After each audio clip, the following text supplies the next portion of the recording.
चला तर मग सांगलीकर सुरुवातपासून सुरू करूयात. नवीन दिवसाचा नवीन चॅलेंज तयार केलेला आहे. सकाळी उठून फुलासारखा दिवस टवटवीत करायचा, टेन्शन एन्झायटी घालवायची आहे, कारण आपण स्पर्धा परीक्षेत येतो. त्यामुळे मी माझ्या एक संग तर मला एकटी होत नाही, म्हणून मैत्रिणीला पण घेतली चॅलेंजमध्ये. आम्ही सकाळी उठून मस्तपैकी व्यायाम ते करणार आहोत आणि व्यायाम तर करणारच आहोत, पण आमची मस्ती चालत असते. तिला काय माहित नाही, तिच्या तोंडाला बघितलं हसू येते, काय होऊ दे किंवा नाही. तुम्ही बघू शकता आम्ही कसा असतो.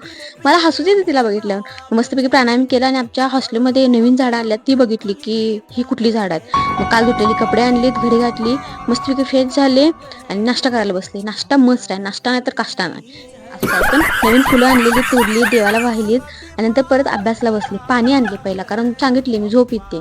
मग टू डू लिस्ट तयार केली आणि बसले लेक्चर करायला. माझं लोकप्रशासनचं लेक्चर राहिले ते केले कम्प्लीट. पाणी पित पित लेक्चर मस्तपैकी बघितलं आणि एक 10 मिनिटं झोपावं म्हटलं आणि 23 मिनिटं झोपले. मी टायमर लावून करते ना बरोबर सगळं. मग 23 मिनिटं झोपले आणि असं झोपले ती कडा मला असा रुपटून सगळं लाल झालं तिथं सांगता येत नाही.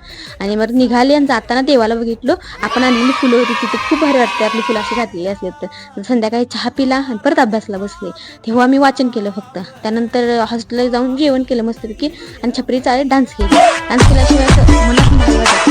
डान्स केला, परत अभ्यासाला बसले संध्याकाळी स्लॉटमध्ये आणि तिथं अनालिसिस केलं क्वेश्चन पेपरचं. आता बी आणि सीचं एक्झाम आहे, त्याचं बघितलं सगळं आणि परत मस्तपैकी स्किन केअर केल्यावर एक सुंदर ते बुक आहे पहिलं प्रेम, ते थोडंच वाचलेलं मी. नंतर मला वाचायला टाइम मिळाला नाही. मी स्किन केअर केला आणि हे विद्येन दगड आणलाय, म्हणजे त्याला काय व्यवस्थित स्किन केअर बस आणि पुस्तक वाचलो. इतका तुझा माझा दिवस. Thank you so much.